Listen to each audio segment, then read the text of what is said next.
في سنة 1995 الرئيس مبارك كان في لقاء على الهوا مباشرة للترحيب بيه بعد عودته من أثيوبيا بعد حادثة الاغتيال اللي تعرض ليها هناك وعلى الهوا.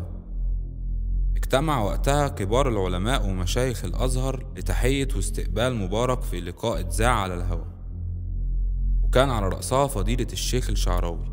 ولما جه الدور على الشيخ الشعراوي عشان يوجه كلمته ويسلم على الرئيس مبارك، قال فضيلة الشيخ مقولته الشهيرة لمبارك: لو كنا قدرك فربنا يعينك علينا، ولو كنت قدرنا فربنا يعيننا عليك.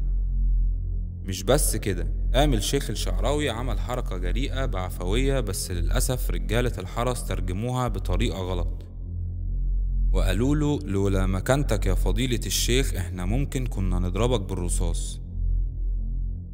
وهي لما الشيخ الشعراوي حط ايده على كتف الرئيس مبارك وهو بيكلمه وقال له الجملة الشهيرة بتاعته.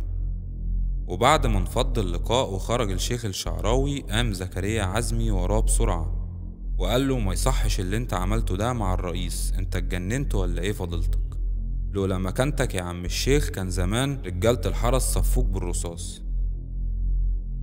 فقام التفت ليه الشيخ الشعراوي وهو بيضحك وقال له: ايه يعني كانوا هيموتوني يعني؟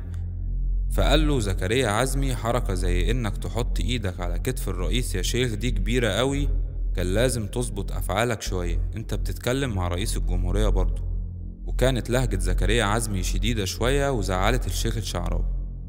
ولكن لما عرف الرئيس مبارك بالحوار اللي حصل، عاتب زكريا عزمي وقال له: ما كانش ينفع اللي انت عملته ده مع الشيخ الشعراوي، تهاجمه بالطريقة دي، انت عارف ان فضيلة الشيخ الشعراوي ما يقصدش حاجة وانا بحبه وعارف عفويته. وراح متصل عليه مبارك وقال له: انا بعتذر لك على لهجة زكريا عزمي معاك، واكيد انت مقدر الموقف. وبعد ما طيب خاطره وقال له: انت عارف فضيلتك رجالة الحرس دول ما يعرفوش ابوهم، وحقك عليا فضيلتك، رحم الله الجميع.